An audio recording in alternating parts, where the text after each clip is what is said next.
Hey, everybody. It's great to be here with you for this midweek recap. Want to go over a little bit about what went on this past Sunday. We get to recap what I think was an awesome service. We got to engage our missions focus, which I love. Is certainly one of the things I'm passionate about. I love to celebrate missions and what God is doing all over the world. We got to hear from our missionary and what God is doing in their context. That was a blessing. I know that if you were a live streamer, you missed that.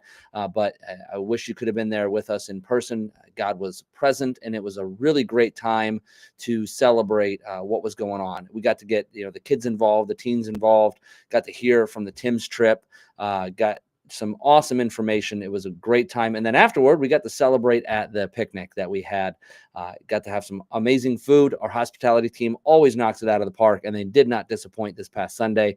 We got an awesome meal. It was a little bit hot out there, and man, I sweat through everything I was wearing and then some, but we had a great time of fellowship, and it was really just an awesome Sunday. I enjoyed it thoroughly.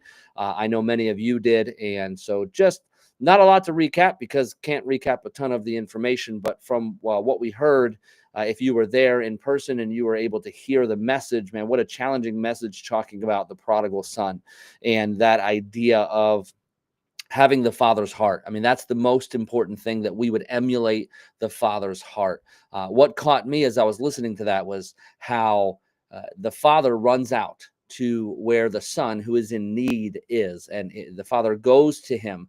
I mean, that reminds me of the Great Commission: is go. It's not sit and stay. It's not wait. It's not create good programs that attract. It's go. That's the goal. That's what we should be doing, is going. And the going should be both local and it should be global. We should be focused on how we can go to our neighbors, to our communities, to our families, to our workplaces, and also how we can go to the uttermost parts of the earth.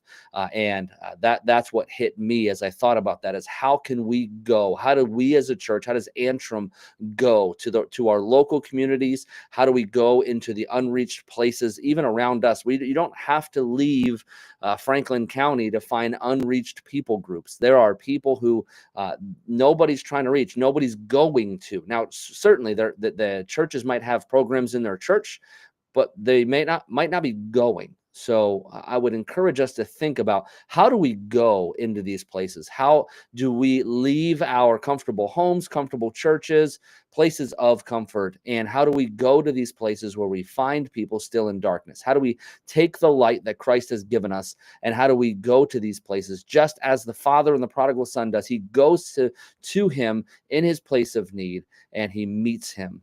And obviously in that parable, that son, the prodigal son's heart is ready. It's fertile ground, ready. God was already doing a work there.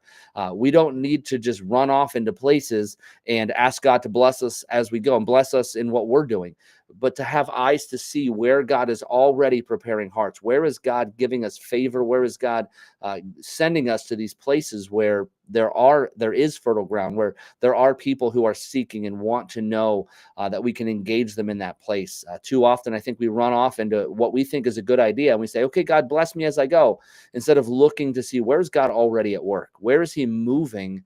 And maybe, God, are you sending me there? Is that where you're sending me? And being sensitive to that information. But it's awesome to see in that how the father runs out and embraces the son and brings him in and celebrates what God is doing in his life, and the humility and the repentance that the son has.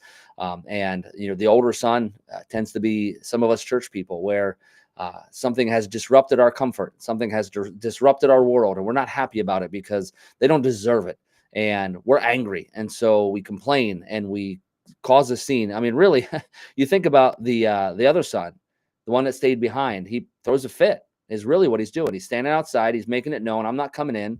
I'm throwing a fit because you're giving someone grace I don't think deserves grace. And you're giving someone mercy who I don't think deserves mercy. And too often churches are stuck with that spirit of, man, that's making me uncomfortable. I don't like it. It's disrupting my world. And you need to change what you're doing. And to have the heart of the Father. That's the goal.